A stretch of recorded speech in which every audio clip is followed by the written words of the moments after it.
আপনার সময় 5 মিনিট। মাননীয় স্পিকার, আপনাকে অসংখ্য ধন্যবাদ আমাকে সময় দেওয়ার জন্য। মাননীয় স্পিকার, আজ এই মহান সংসদে দাঁড়িয়ে একটি বিশেষ গুরুত্বপূর্ণ কথা নিয়ে আলোচনা করতে চাই।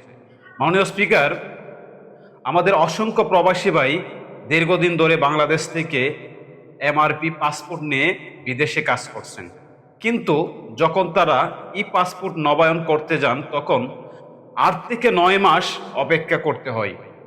মাননীয় স্পিকার, এই দীর্ঘ কারণে কত মানুষ চাকরি হারাচ্ছেন, কত মানুষ অবৈধ হয়ে যাচ্ছেন, তার সঠিক হিসাব হয়তো আমাদের কারো কাছে নেই। মাননীয় স্পিকার, একজন প্রবাসী যখন বৈধ কাগজের অভাবে কর্মস্থল হারান তখন শুধু একজন মানুষ ক্ষতিগ্রস্ত হয় না, বরং ধ্বংস হয়ে যায় একটি পরিবারের স্বপ্ন।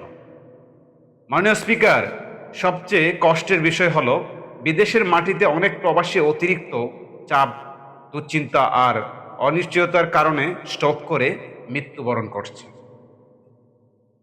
আর লজ্জার বিষয় হচ্ছে মৃত্যুর পর তাদের লাশ পর্যন্ত দেশে পাঠানো হচ্ছে চাঁদা তুলে প্রত্যেকটা প্রবাসীদের কাছ থেকে।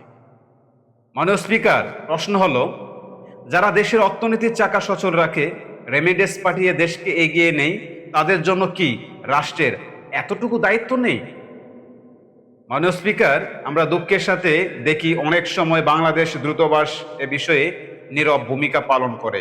প্রবাসীরা দিনের পর দিন ঘুরে সঠিক সেবা পান না।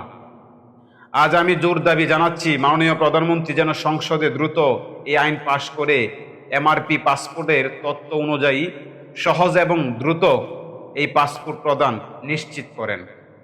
মাননীয় স্পিকার, পাশাপাশি বিশ্বের প্রতিটি দেশে থাকা রাষ্ট্র দ্রুতবাসের কঠোর নির্দেশনা দিতে হবে, যাতে প্রবাসীরা মাসের পর মাস ঘুরতে না হয়, যাতে দ্রুত সময়ে পাসপোর্ট হাতে পান এবং কোনো প্রবাসী কাজের জটিলতার অবৈধ হয়ে না যান।